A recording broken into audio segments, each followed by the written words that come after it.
Hey everyone, a quick announcement about our Patreon. If you're considering signing up and you're an iPhone user, please sign up using your computer at patreon.com/Monsters Among Us podcast.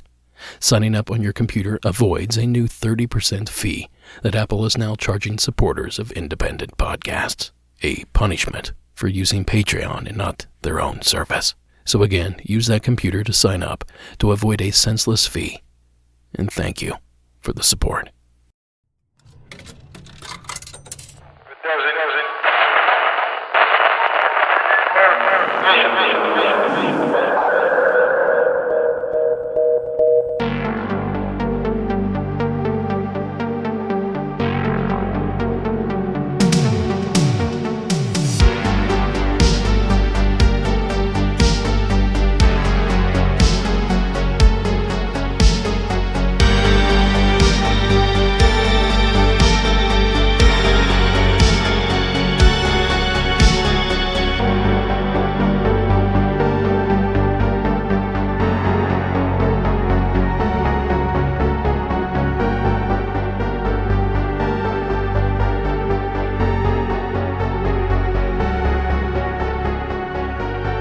Good evening and welcome to Monsters Among Us.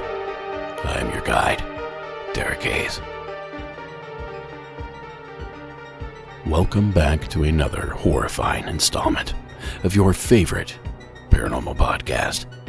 It's a damn pleasure to be sharing the digital airwaves with you here tonight, for I have a great little program slated for this evening. Ghost trains, grim reapers, long-limbed creatures, and maybe even a portal to another dimension. So lock the doors, dim the lights, buckle up and burn some sage, because we're diving in. And to kick us off this week, we begin on a bit of a down note. Now please welcome Bree from the state of California. And a quick trigger warning here. Bree does briefly discuss suicide in the following entry. Hi, Derek. My name is Bree. I just want to start off by saying that I absolutely love your podcast. I listen to it every day, and I absolutely am so intrigued by everyone's personal ghost experience stories. This actually gave me the confidence to tell you my story today. I live in Thousand Oaks, California. I've lived there my whole life, and the date that I experienced my own little ghost encounter was back in December 1st, 2011. My dad was diagnosed with stage 4 cancer at this time. And on this day, we woke up like any other day. I woke up, did my normal stuff, getting ready for school. My dad was bedridden due to the cancer. So before I had left for school, I went in his room and I said my good mornings. I love you so much. I'll see you after school, Dad. At this time, my dad didn't even respond to me. He had his back faced towards me and didn't say I love you back, which I thought was very odd to start off with. I just, brushed it off my shoulders, thought to myself that, I'm going to see you after school, so not a big deal. Maybe my dad just wasn't feeling good that morning. So I went to school, and immediately on my first class, I think that was around 8 o'clock, 8:30 in the morning, I had this overwhelming feeling of just desperation, just sadness, desperation. I was very upset and I didn't know why. About 30 minutes later, I got called into our front office. And when I walked into the front office, there was a police officer waiting there for me. As a young 17-year-old girl, I'm thinking, oh my God, what did I get in trouble for? What did I do? They wouldn't tell me anything. They got me into the patrol car, took me back to my home. When I arrived to the home, I saw a whole bunch of chaos, a bunch of police cars, ambulances, everything was going on. And of course, I feared the worst. When I walked into my house, I saw my mother on the couch, and immediately they had told me, I'm so sorry for your loss. Come to find out, my dad had committed suicide that morning. I was absolutely devastated. We were all devastated, of course, with any loss that you would have in a family. That afternoon, once they took out the body and, we had family over, everyone was coming over to consolidate us, be there to support us. My aunt had told me, you know what, let's go into your bedroom. I want you to go in your bedroom and just see if there was anything that your dad may have left behind, such as a note. I walked into my bedroom and it was immediately drawn to my dresser. When I looked up towards my dresser, I saw a tiny little box. I opened that box and I've never seen it before. There was a bunch of money in it. I automatically thought, this came from my dad. He was saying his goodbyes. He wanted to leave me some money. But as I turned around to go ahead and show my aunt this box that my dad had left me, and I wanted to let her know there was no note, from my left-hand side, or my left side of where I can see, I saw a large orange ball of light just fly by me, coming through my room, out my window that was on my right-hand side. I know this is a very short ghost story, but I believe that was my dad's soul, and I believe that was him saying goodbye to me during that time. Again, Derek, thank you so much for your time and for listening to my story. I know it was very short, but I just wanted to let you guys know of my experience that I had. Thank you, Bree. How awful. Now, I'm sorry for your loss, and that you had to endure those events. Having suffered through something quite similar, you have my sympathy. Now, as for the experience itself, what do we think, folks? Did Bree's father stick around long enough to ensure that she found the money that he left for her? Is that what she saw out of the corner of her eye? Or was this orange orb just an unfortunately timed coincidence? Well, even if it wasn't related, there's still no logical explanation as to why an orange orb of light would be shooting through someone's bedroom. Now, regardless of the explanation, it sounds like Bree is pretty certain of what she saw. And given the timing and circumstances surrounding the odd occurrence, I'd have to say I agree. Thank you again, Bree, for ringing in. Now, folks, if you have a tale you would like told on the show, give my hotline a ring at 888-608-NIGHT. That's 888-608-NIGHT. Or record a voice memo on your telephone and email it to me at monstersamonguspodcast@gmail.com. Remember to call from a quiet room. Finish your story, even if that means you have to call back and pick up where you left off. Oh, and make sure the story is true. There's some great podcasts out there that play fictional stories, but Monsters Among Us is not one of them. Now on to the program and on to our next entry. A two-parter from Jack, down in Australia. Okay, Derek, my name's Jack. I'm from Australia. Really enjoy the show. Got two stories for you. One is like a black figure I saw when I was younger, and then another one is just like a ghost, I guess you'd say. So I'll start off with the black figure. I remember one night I was trying to sleep in my mum's room because I was scared to sleep in my own bedroom at the time. Would always have night traumas. And I remember lying in her bed, about to go to sleep. There's still a light on outside of the room, and I saw this tall figure. It was all black. It had like super long arms and super long legs, and its torso was like up super high, and it had just this little head, and it like moved and ducked under the door frame and came into the bedroom like to have a look, to have a gaze, and then ducked and went out. And I screamed. I would have screamed my lungs out as a young boy. And the other story I have is when I was about 19 years old, I was a pastry chef, so an apprentice baker. And after night shift one night, I was living in a house with a few friends. There's probably like 5 or 6 of us living there. And I'd woken up after just falling asleep, maybe like half an hour after just falling asleep. And I turned away from the wall.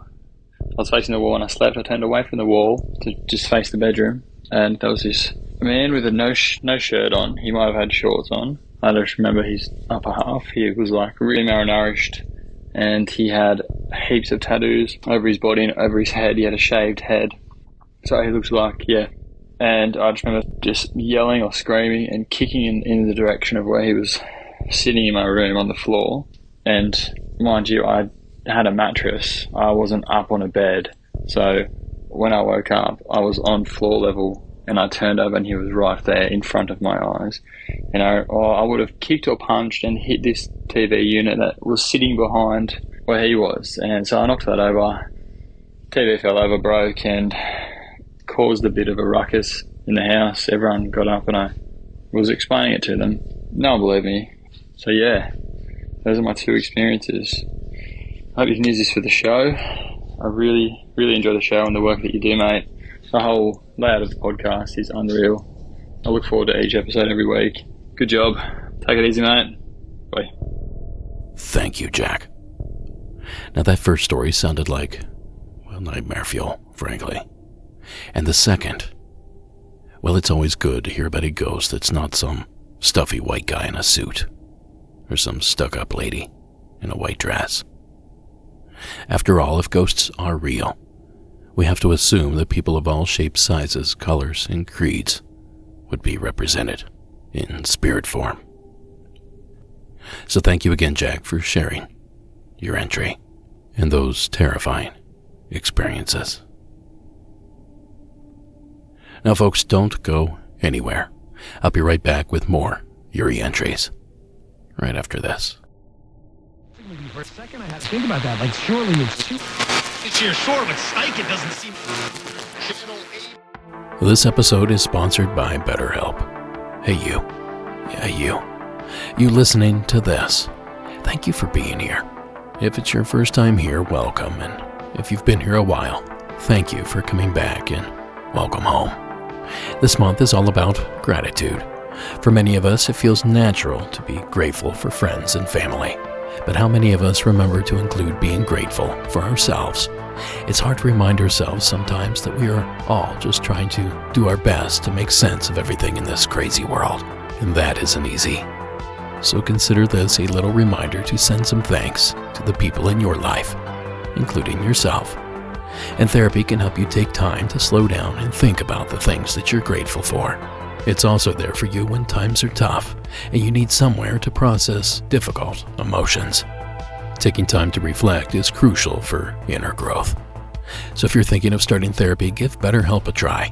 It's entirely online, which makes it convenient and flexible. Just fill out a quick questionnaire to get matched with a licensed therapist and switch therapist at any time for no additional charge. Let the gratitude flow with BetterHelp. Visit betterhelp.com/Monsters Among Us today to get 10% off your first month. That's BetterHelp, HELP.com/Monsters Among Us. Platform that makes it easy to exceeded all expectations. So let's say they win one playoff game and then... Now next up, we visit the state of Nevada, where Yaz has a gruesome little entry for us. Hi Derek, my name is Yaz. I live in Las Vegas. And I did just want to tell a story that happened in high school. Just to preface, ever since I was little, I have always seen and felt things in my home growing up. But it kind of had stopped once I had gone into middle school, and I really hadn't seen anything up until about high school, my junior year. And during this time, I don't really remember if I was under extreme stress, and that's maybe why something was visiting me. But I do believe that I was visited by the Grim Reaper. So it was one evening, I remember I was out asleep. I was in a solid sleep, and I was woken up kind of abruptly.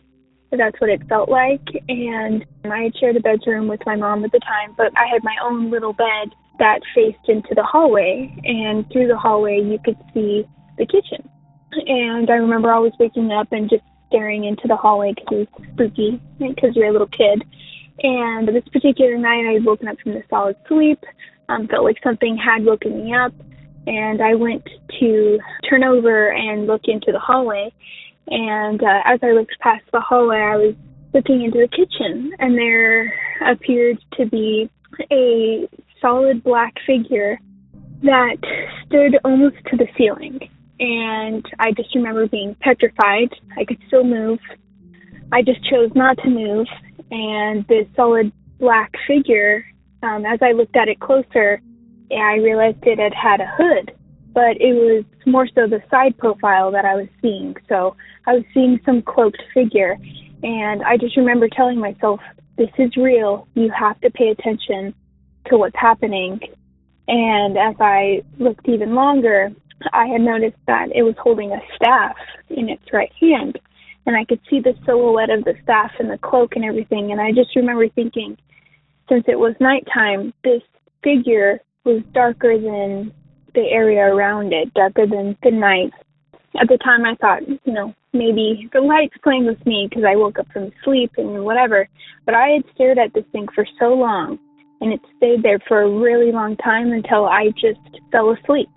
Because I remember thinking to myself as well that I can't show it fear, and this to me seems like it is the Grim Reaper, but I can't show fear because, maybe it'll act out towards me or whatever. But I ended up just falling asleep, and I didn't feel the need to wake my mom up or anything because I knew what I was seeing at the time, because I've always kind of seen things, but I had just never seen what appears as the Grim Reaper. And shortly after, I was on edge because I was afraid something would happen to family members, or it was a sign, an omen, whatever, and nothing did happen. So I'm not too sure what that was, but it was definitely terrifying. But I just wanted to say thank you for your time, and hopefully you guys have a great rest of your night. Thank you. Thank you, Yas. A Grim Reaper in the kitchen. I did not have that on my bingo card. But I've shared a story or two over the years that seem to detail the exact same thing that Yaz saw, down to the stick, staff, scythe, whatever it was in its hand. But is it really the Grim Reaper, or just another cloaked entity? Whatever it was that surprised you that evening, Yaz, we can't thank you enough for telling us about it. Thank you again for calling in. Now, folks, before we load this next entry, a quick reminder that you can pick up all sorts of Monsters Among Us themed gear over in our merch shop. Just visit monstersamonguspodcast.com and click the shop tab. And did I mention all our products make great stocking stuffers? Support the show and look good doing it. Just visit monstersamonguspodcast.com and smash that shop tab. Now, this next one takes us to the Pacific Northwest. Steve, thank you for joining us here this evening. Hi, Derek. My name's Steve, and I'd like to tell you about something that happened to me when I was 13 years old in 1981. We lived in St. Helens, Oregon, and my father worked at the police department there in that town. And as anybody who has parents or is a police officer, they always have, or at least our way of life growing up was, there was always a police scanner going, and it was really loud. So anytime there was an occurrence that happened in town, the scanner would blast off. It was, again, like I said, 1981. I don't know the exact day, but it's documented and you can look it up online. But the scanner went kicking off, and there was all this chatter about a UFO over the river in downtown St. Helens. I remember sitting up in bed, listening to the scanner, and I remember my father getting out of bed and going out and listening to the scanner and starting to call people on the phone, trying to find out what was going on. That was like 4 a.m, and either that day or the next day, the officer who saw the occurrence came over to our house, and my father was having a discussion with him. He sent us to our room to get us out of their hair, because me and my brother were like, oh my goodness, a UFO, really? And questioning. His name was Russ Yoakum, and he was like a friend of the family. And we were like, Russ, what was it? What did you see? Tell us, Russ, tell us. And that's when my dad basically told us amscray and sent us to our room. So we listened through the crack of the door, and my father could not accept that Russ Yoakum saw a UFO. So he was like, Russ, you have to be mistaken. What is it that you really saw? Russ, are you pulling my leg? Russ, you have to be mistaken. And I remember Russ saying over and over, I know what I saw. It wasn't from this planet. I can't explain what it was. Anyway, That was many, many years ago. Like I said, I was 13, and this was back in 1981. A couple weeks ago, I ran into another friend of the family who was also on the police force at that time. And I asked him a couple weeks ago, I said, hey, all this about the UFO, what do you think about it? What do you know? And he said, Steve, that was a hoax. They were pulling our legs. I'm like, why do you say that? And he said, because that can't exist. So just like my father, who is now passed, God rest his soul, this other gentleman my father worked with just can't accept that this could possibly be something unknown. And Russ Yoakum is now gone as well. But you can find this documented online. Just look up St. Helens UFO sighting, 1981, Russ Yoakum. And you can hear what they recorded. Basically, there was a guy that lived across the river from St. Helens who, back then, it was all big CB. This guy was a big CB guy who was still awake at 4 a.m. when this happened. They were all watching it. This one guy named Lucky was on the other side of the river in Ridgefield, which is just across the river from St. Helens. Russ was on the St. Helens side, down at the river side by the courthouse. And he was talking to Lucky on the CB, and Lucky could hear it. Russ could not. So Lucky keyed up his CB, and Russ had a tape recorder going so he could get the audio of it. I've listened to it over and over, and it's really bad quality. Of course, it's 1981. But anyway, I thought you might enjoy our UFO sighting down in St. Helens, Oregon, and I thought I'd share. All right, thanks, bye. Thank you, Steve. Now, if you're a supporter of our Beyond After show, this story just might sound familiar to you, because I covered it back on Season 17, Episode 10. But certainly not from this angle. Steve was part of all of this. He had Russ Yoakum right there in his living room. His father knew the other witnesses, and they heard this all go down over the radio. So talk about being part of history. Now, I know a lot of you are curious about these sounds the supposed UFO made as it was landing or taking off or whatever the hell it was doing. Well, don't worry. I'll feed you, baby bird. As Steve had mentioned, the audio quality here, well, it stinks. It's real bad, in fact. But I did my best to clean it up for the Beyond episode earlier this year. But upon giving it a re-listen, I thought I can do better than this. So I gave the file another pass, and here's the result. And I think it might be the clearest version of this recording that you'll find to date. So the following was recorded on March 17th, 1981, alongside the Columbia River, as UFO activity danced overhead. Hey, Lucky. So we got a tape recorder sitting there by our radio whenever you're ready. We'll keep her running. If it starts up again, you key up and we'll record a little bit. Just didn't want you to think we all were screw loose. Got water. All go to bed. Yes, all it is now is just an orange glow.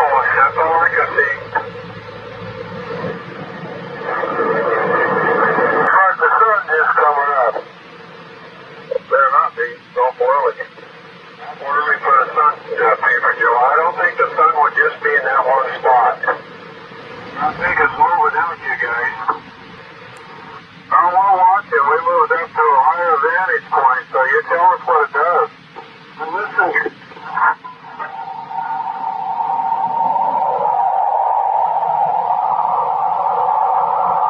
Sounds like it's revving up its engines.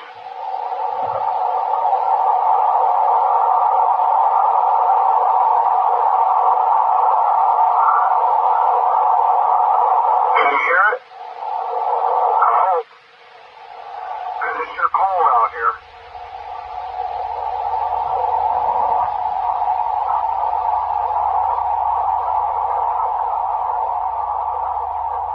Now, if you can't hear it, the men are discussing how they have a tape recorder ready, and that they fear people might think them crazy if they didn't. Then Yoakum describes an orange glow in the sky as they argue whether or not it might be the rising sun. Then Sergeant Russell Yoakum says, "Listen," and holds his mic outside the car to record the noise. And the actual sound you hear toward the end is the sound the UFO was emitting that evening. Now, whatever's going on here, it is eerie stuff, and the recording kind of sends chills down my spine. And we thank you again, Steve, for giving me a fresh opportunity to share this infamous recording and the story of Sergeant Russell Yoakum and what he saw that evening. Thank you again for calling in. 5060 people must qualify for enrollment. Results be there. The high district's right choice for talk. With so many distractions and stressors in the world lately, sometimes it can be hard for me to focus. I have a lot of things on my to-do list, and I really can't afford extra time to slack off. But we all have those days when it's work versus doom scrolling, and doom scrolling usually wins. Well, I've been having way less of those scatterbrained days ever since I started incorporating Magic Mind into my morning routine. Magic Mind is a mental performance shot, aka a shot-sized drink that helps you focus and be more productive, but with more consistent energy, not feeling wired and there's no energy crash. Now, it has some caffeine, but it comes from matcha tea, which I was already a fan of before trying Magic Mind. Now, I've been drinking it as a shot every morning for a week now, and it helps me get into that creative flow state of mind, like completely dialed in. After a few days of use, I really started to notice that it was helping me to stop procrastinating, and I've been more focused and not battling writer's block or brain fog. Now, Magic Mind has mushroom nootropics and adaptogens, plus over 100% of your daily vitamin C and D per bottle. So I'm really glad I incorporated this into my morning routine right before cold and flu season. Now look, Magic Mind is so confident in their product that they refund 100%, no questions asked, for 100 days after buying. So what are you waiting for? If you'd like to give Magic Mind a try, I have a limited offer you can use right now to get up to 48% off your first subscription, or 20% off a one-time purchase, with code MONSTERS at checkout. Visit magicmind.com/Monsters Among Us and use code MONSTERS at checkout. I think that's every week I stay up, I just want to watch. It's always close. Some teams you're really right. Now, something I'd always heard about ghosts growing up is that they can't hurt you. I remember being afraid of the ghost that we thought was in my grandmother's house growing up. And she'd say something to the effect of, "Oh, there's nothing to be afraid of. It's only Charlie. He can't hurt you." Well, for the longest time, I thought maybe Grandma was right. Then I heard Chris's entry out of Pennsylvania. Hey, Derek. My name is Chris, and I'm calling in from Pittsburgh, Pennsylvania. I'm actually a host of a paranormal podcast called The Wandering Road, but my story takes place in Queens, New York in the late 90s and early 2000s. So I grew up in a haunted house there, and I experienced a plethora of things that happened in that house while living there. And I wanted to share one of the encounters that we had with you today. So essentially, when we moved into that house, like in the late 90s, I would say 98 to 99 or so, we would hear footsteps in the attic. Things would knock on our door. There would be no one there. There were a couple of times where some electronics would, just turn on their own. Like, for example, the old stereo system that we had would turn on its own, and then we unplugged it and it would still turn on. Even when replacing it, we would still have like electronic issues. But the main thing that I wanted to talk about was when whatever demon or ghost or whatever is still in that home today got physical with my aunt. So It had to have been probably 2004 or so. It was sometime in the summer. And I remember this vividly because it was just so shocking. My mom witnessed it, my sister witnessed it, and of course my aunt was the one that experienced it. So to paint a quick picture, our kitchen is right next to a hallway that leads to our bathroom, which is to the left of the hallway, and straight down the hallway a few feet is my parents' room, slight diagonally to the right, and then my room, slight diagonally to the left. And the bathroom door faces parallel with the closet door with maybe 4 to 5 feet, I would say, separating the two. So I'm standing in the kitchen, like at the entrance of the hallway. My mom is standing right next to me. My aunt walks out of my parents' bedroom door. She turns right to go into the bathroom. She opens the door, and then she gets violently shoved into the closet door. She gets shoved, I would say, a good 3 to 4 feet or whatever. And I couldn't explain it. She was lifted off like a good foot off of the ground and like violently hit that door. And, you know, me being a teen at the time, in my early teens, and my sister being 5 years younger than me, my mom has 2 young kids in the house. She has no idea how to handle this. So she decides to make the joke that maybe the ghost had to use the restroom, and that is why my aunt got shoved out of the way. So at that point, we had been living in the house for at least, I would say, I don't know, minimum of 4 to 5 years or so. And when that event took place, I believe it was in the summer, and we've always had our air conditioning running. So all the windows were closed. There was no draft or any type of wind or something like that that would have pushed her that violently into the closet door at such a great length and having her lift off a foot off the ground. So I just wanted to call back and share further context with that. But another creepy thing that happened in that home that I wanted to share with you and your listeners is that towards the end of our stay in that home, we moved out in February of 2007. So a few months before we moved out, my mother is a devout Catholic. I was raised Catholic. Within the household itself, it was a 2-family home, but I have family members living there that are Muslim, whatever. So my mom, one weekend on a Saturday, decided she was going to go around, saying a prayer, burning sage, kind of blessing the home. So she went through the upstairs. We stayed upstairs, and it was a duplex, 2-family home. She went to each room, cleansing and praying, whatever. So she gets downstairs, and she asks my uncle, who's a Muslim, if it was okay for her to do this, to go and, do blessing with sage and do some cleansing. He didn't really care. So she goes into the home. She starts at the front of the apartment, and then she moves to the living room, praying and doing the cleansing with sage, dining room, kitchen, computer room. She gets to my uncle's bedroom. Everything is fine. Then she gets to my cousin's room.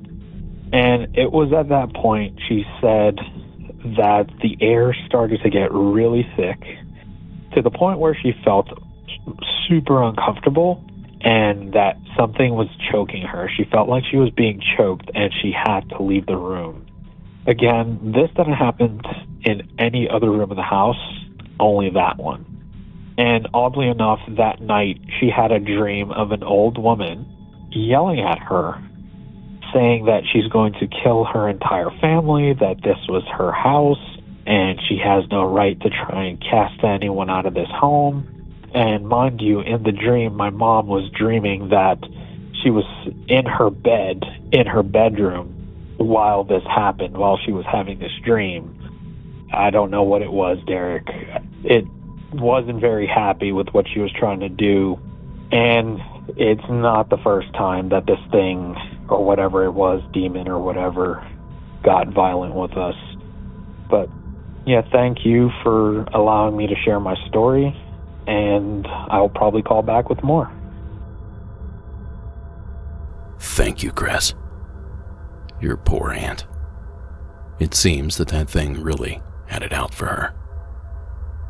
But believe it or not, her experience pales in comparison to other violent ghost cases throughout history. The infamous Bell Witch haunting, for example. The Bell family reported flying furniture, clothing ripped off by unseen hands, slapping, pinching, hair pulling, and it's widely believed that the ghost murdered the patriarch of the family, forcing John Bell to down a vial of poison. But that's still not the worst of the worst. That title might be reserved for a poor soul from South America. In 1965, a young woman named Maria Jose Ferreira from Jaboticabal, Brazil, was subject to extreme poltergeist activity. Large stones were thrown at Maria. Furniture was thrown around her bedroom. She was relentlessly bitten and suffocated. And one morning, she awoke to needles embedded so deeply in her skin that they required a doctor's assistance to be removed. According to a local medium, Maria had been a witch in her previous life, and the attacks were unleashed upon Maria by a former victim. The haunting was so distressing that Maria ended her own life at the young age of 16. And this is why we take the phenomena so seriously here on the show. Because it might not be real for a lot of people, but to folks like poor Maria, it very much was. So thank you again, Chris, for swinging by and sharing the tale. When he entered the league to where he is, I mean, it's a work zone for the 57 of said he doesn't need. On you with your loud weekly haircut. We will be listening to that. This next story takes us to the tracks, in New Jersey specifically. Nova, welcome to tonight's program. Hi, my name is Nova. I'm from New Jersey. This is a story of a scene that my mom has seen and something that I have partially seen myself. Behind my house where I live, there is an old abandoned train track. You can tell it hasn't been in use for years. There's trees growing through the tracks, weeds, all that type of stuff. I used to do a little bit of research on these tracks, and apparently they were used by the Blue Comet, but I'm not sure whether or not to believe that. I've been listening to your show, I've been binging the episodes, and I actually just drove past the tracks, which reminded me of the story. So one day my mom, I believe she was looking out the window because we have a little bit of woods back there and you can see the train tracks right from the window. And my mom swears to this day that she heard a train horn. Now, like I said, these train tracks haven't been in use for years, so hearing a train horn is a little odd, at least around in this area. We don't have any trains that run through this part of New Jersey other than the New Jersey Transit, which is not close to us at all. And when she heard that, she walked out to the porch and saw this image of a train. And she was telling me that this train actually had a couple missiles on it. And what confuses me is we live by a base. And the train tracks do go to the base, but where she saw this train, there was overgrowth. So there was no way this train would be able to go through this overgrowth without, breaking it. And going outside, looking at the tracks, the overgrowth was still there. And that leads me to my story. I was out by the train tracks taking a couple pictures because my friend and I, we were aspiring photographers. And I remember seeing, train lights on the train track. And I remember telling my friend, I'm like, hey, I don't know if that's a car, I don't know if that's a train, but we probably shouldn't be back here, so let's go back to the apartment and whatnot. We didn't go back to the apartment. We just kind of sat by the dumpster close to the entrance of these train tracks, and we gave it about 5-10 minutes. No train passed, no car passed. So we walked back, and those lights are completely gone. We tracked up the dirt road that we saw the lights kind of coming from, and there was zero, tire markings in the sand, nothing, no footsteps. So I'm not sure if we saw a ghost train that day, but I would like to do a little bit more research into what we saw that day and what my mom saw that day. But thank you for your podcast. I enjoyed listening to it. It's my number one podcast right now while I'm at work. Thank you so much, Derek. Thank you, Nova. Now, you might not believe this, but the Garden State is well known for a phantom locomotive. They call it the Newark Ghost Train. And here are all the highlights neatly packaged by Rove Dragon on YouTube. There's something sinister lurking in the shadows of the Broad Street station in Newark. Legend has it, on the stroke of midnight on the 10th of every month, the silence of the night is shattered by the ear-piercing squeal of a phantom train. Locals tell of a spectral locomotive, its engine roaring to life, pulling into the station as if from thin air. It's a ghost train, forever bound to repeat its final tragic journey. Witnesses describe an ethereal glow emanating from the train, a chilling beacon in the darkness. Some say it's the souls of those who perished in a terrible wreck, doomed to roam the tracks for eternity. Now, you're not going to believe this part either. An investigator by the name of David M. Roundtree claims he has caught the lonesome whistle of that ghost train on tape. Here's that infamous EVP that was captured on the platform for Track 1 inside Pennsylvania Station there in Newark, New Jersey, all the way back in 2001.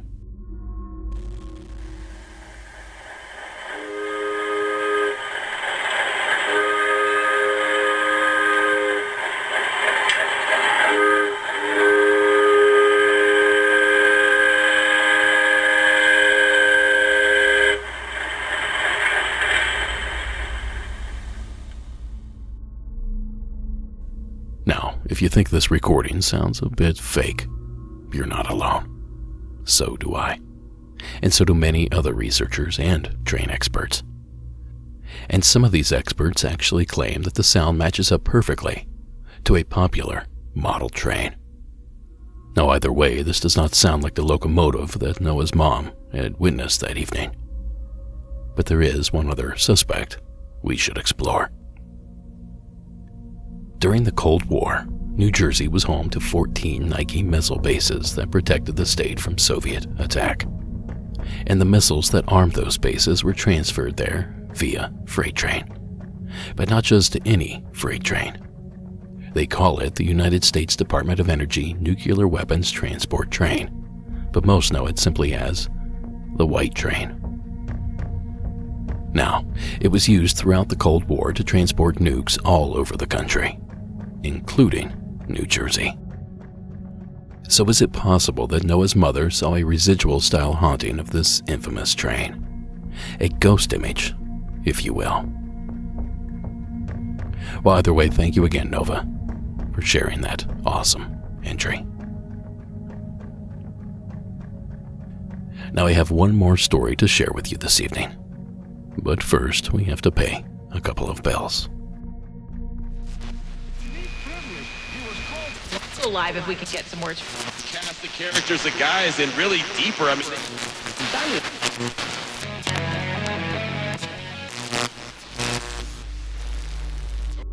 now this last one is super weird, but you don't have to take my word for it.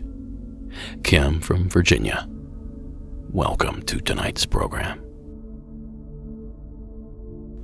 Hi Derek, this is Kim and I'm calling from Virginia. This is my own experience that comes from, I'd say, 2008, 2007, somewhere around there. And it was in the month of October. I know that. my family and I, and at the time that was my husband and myself and our 2 children, who at that time were about 8 and 11, we decided to take a weekend trip to Colonial Williamsburg, which is about 3 hours away from us. So I had gone to school in Williamsburg. Every summer that I was there, I worked in Colonial Williamsburg, either doing hostessing at taverns or that kind of thing. In any case, I knew Williamsburg very well, and it was always a place that I enjoyed going back to, and still to this day I do. So at that point, we were interested in taking a ghost tour, which was sort of a new feature at that time. And we started out walking with, I guess, about 15 other people, maybe. Started, I think, around 7:30-ish, so it was getting on the dark side if it wasn't already dark. And it was a really good tour. It was all walking tour up and down the streets of Williamsburg. And toward the end of the tour, I got a pebble in my shoe, and it was driving me nuts. So I told my family to go on with the group, and I would sit down on a bench and untie my shoe and get this thing out. So they went on ahead, and I sat down on a bench and proceeded to untie my shoe so I could shake it out. So I want to just let you know where I was sitting at the moment. That was, if you are standing on Duke of Gloucester Street, which is the main drag there in Colonial Williamsburg. It's commonly called Dog Street. And you're facing the Capitol, where Patrick Henry made his impassioned speech. I was sitting in what was then a sort of a vacant lot that acted as a crossroads to the left of the Capitol. And that area was sort of an open area at the time. I think it still is. I haven't been down there recently. But in any case, I was sitting on a bench that was facing the Capitol. So I was facing one side of the Capitol, and I'm dealing with my shoe. I finally get it tied, and everything is set to go.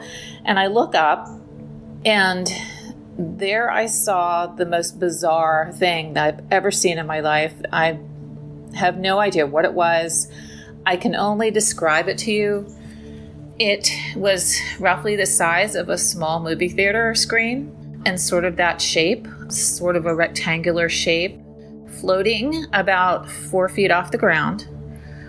It was static in the sense that this frame didn't move, but inside of it, there was a very dynamic, I don't know how to explain it. There was a lot going on. A predominantly currents of what looked like molten lava that glowed fluorescent green and occasionally some yellow as it moved around within this frame. And I thought, okay, I'm on a ghost tour. This seems like a trick or a practical joke. I don't know how anybody could pull this off. So I know, just to kind of clear my mind, I closed my eyes and I opened them again, and it was still there. And it must have been about 40 feet away from me. I watched this thing, this sort of glowing currents of stuff flowing around, flashing, mostly green, but flashing yellow here and there because of dynamic changes that were happening, movements that were happening with this substance that was inside this frame. And I couldn't believe what I was seeing. It was just surreal. I thought, this is not a projection. I kept trying to reason with it. Is it a projection? No. There were no light beams coming out. There were no light beams going in. There was nothing behind it that could have been supporting a screen.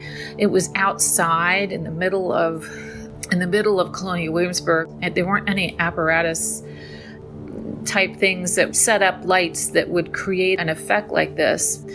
The only thing that I think was providing light at that time may have been the torches that they do light occasionally at the nighttime when it gets dark in Williamsburg. So I looked at it and I stared at it and I kept thinking, what is this? A little voice came into my head. It could have been my own voice that said, go put your hand in it. Go up to it and put your hand in it. And I decided that I wasn't going to do that, that wasn't probably a good idea.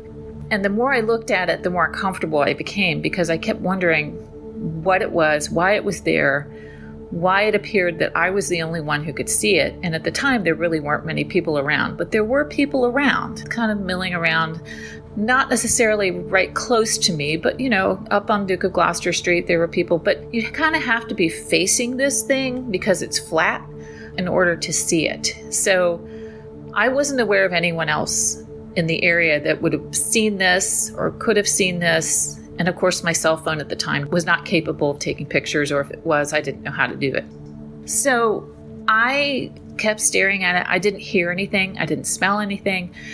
I didn't feel trepidation or fear until, I guess, a couple minutes after I stared at it, and I thought, there's something not right here. I kind of felt like it was staring back at me, which is kind of I'm sure it's, some kind of psychological phenomenon, I guess, when you don't know what you're looking at and it doesn't go away and it's right smack in front of you.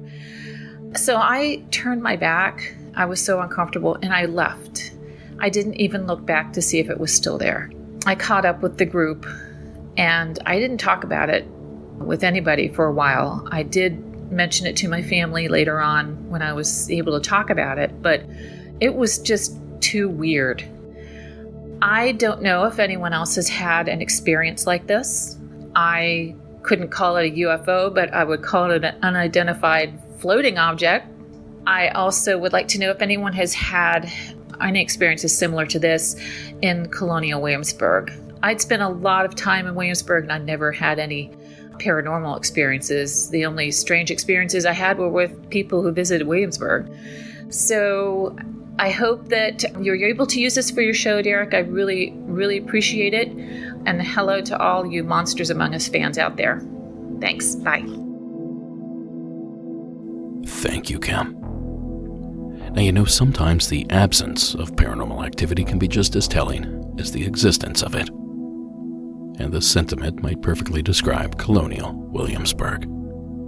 Now, we didn't find much of anything even similar to what Kim had described. We searched for UFO sightings, because obviously this sounds like alien technology, but we found nothing of note that would suggest that that was the origin of the weird object Kim saw. And that's when we pivoted our attention to Bigfoot, because some people say that the big guy hops in and out of portals. So if there's a surprising amount of Bigfoot reports from that area, well, it could bridge some sort of connection. But again, we struck out. Nothing of note found. Then that got me thinking about time slips, or some sort of portal that allows people to stumble through, taking them to some other time or place. But again, nothing found there either.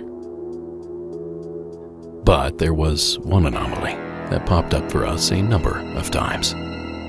Something a little more scientific, believe it or not. Colonial Williamsburg is located on the 37th parallel, an imaginary line that stretches across the country and around the world. A line that happens to fall directly where countless UFO experiences have occurred. They call it the Alien Highway for a reason. And according to the North American Magnet Anomaly Map, Colonial Williamsburg also has a high ranking for geomagnetic anomalies. And if you've seen any 80s teen sci-fi thriller, you know that is a direct correlation to portals to the unknown. But seriously, magnetic energy is powerful magic, so who's to say it can't open something like this up? Well, since we didn't really solve anything here, I'll leave you with what my brain keeps repeating to myself. What would have happened if she put her hand inside? Would it have taken her someplace else? Would she have been completely fine? Or would that have unleashed a hell that we cannot even imagine? Either way, thank you, Kim, for sharing this gem. I have no idea what it was, but I'm very interested in learning more. So thank you again for setting up that search, Kim. And thanks for calling in tonight. And there you go, folks. That's this week's effort. I hope you had a good time rummaging through these strange and unusual entries, because I sure did. Now be sure to join us back here on Tuesday for the next Tuesday installment. We're going places in this upcoming episode. Spooky places. But until then, Monsters Among Us podcast is written and produced by me, Derek Hayes. Copyright Red Crow Media. Additional support is provided by Sarah Carter Hayes and Delaney Bowers. All media used in this production is done so under the protection of fair use. Be sure to keep the conversation rolling over on Instagram and Facebook. And while you're at it, join us at YouTube for a like and follow. Let's help that page grow a little, shall we? And since you're online messing around, why don't you leave us a rate and review? That sort of thing goes a long, long way to help the show grow. At least that's what they tell us. Don't forget you can catch the show digitally every Saturday evening at 11 p.m. Eastern by visiting unexnetwork.com. And finally, tonight's score was provided by Iron Cthulhu Apocalypse, Code.eg Music, and Carl Casey at White Bat Audio. Now stick around until after the outro and the ad to learn how you can get more Monsters Among Us 100% free. Until then, keep it spooky. Have yourselves a good night.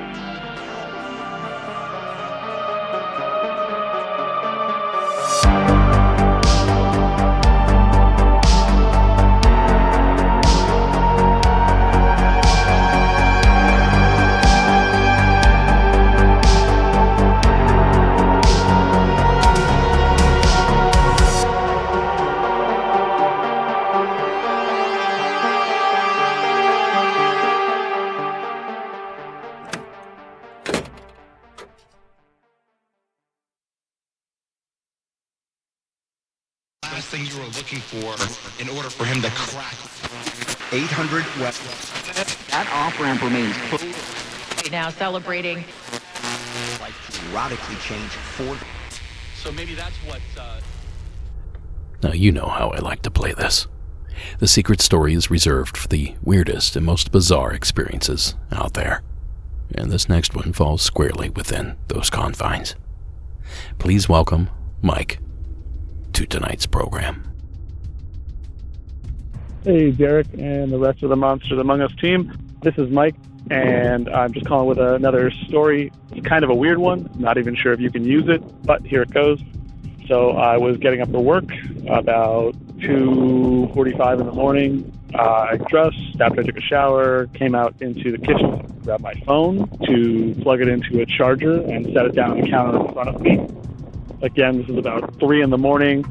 There's nobody awake in the house but me and the dogs. And so I take them and I make their food, I feed them, and I come back to check my phone. And the weirdest thing is there is a fingernail sitting on my phone.